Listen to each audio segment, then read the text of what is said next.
Alright, what's good? It's Worm. In today's video, I'm going to help show you guys how you can make some of the best bank builds in Deepwoken.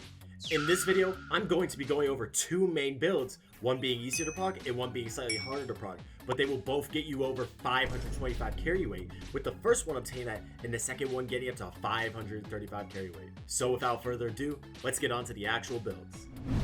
Now, since I'm not an ass, the builds will all be in the description and also in my Discord, so you don't actually have to go on a wild goose chase to actually go find the builds. And if you guys do have better bank builds than the ones in this video, feel free to DM me or leave them in the comments and I'll take a look at them. And if they are really good, I'll be sure to leave them in the description so you guys can also see it. But with that, let's get on to the first build, being the original one I've had for a while. This build is pretty simplistic in nature and it is very easy to prog. This build goes for points mainly into Gale and Thunder, so I'll go over how to prog this. To start out with the progression, I decided to go deep bound. Just make sure that you get Wave Neve before starting, as we will need it for later. Once we start, I simply went into Diluvian and just started investing my points until I got to 65 Thundercall, 65 Gale Breath, 20 Medium, and 40 Agility. Then once you have those points, you'll need to make sure that you get these monsters and talents. You will need Thunder Kick, Lightning Impact, and Flame Blind, but you can get that post-shrine. Then for the pre-shrine talents, you will need 4, being Air Pressure, Pressure Break, Gathering Electricity, and Static Blade.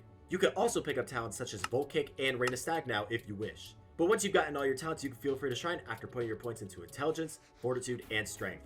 Then it's as simple as progging the rest of the build. I will put the rest of the talents up on screen real quick so you guys can see.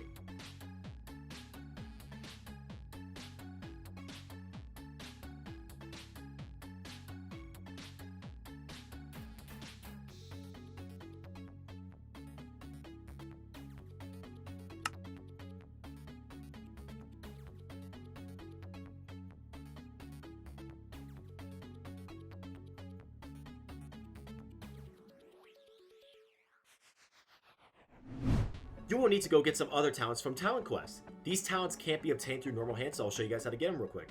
There are 3 main sets, being Tree Feller, which you get from punching 5 trees with strong left and breaking them. You could then talk to the NPC at Vigils to get your talent. After that, repairing a ship 50 times with your repair hammer will get you 2 talents, being Emergency Repairs and Spare Nails. And the last but not least will be Angler, which you can get from fishing up 30 fish.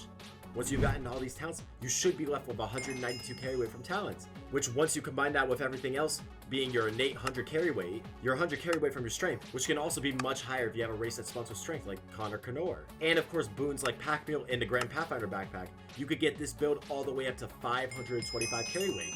I only got it to 522 because I'm not Connor Canor, but obviously you could just change that. But now let's get on to the slightly harder build, which gets you an extra 10 carry weight.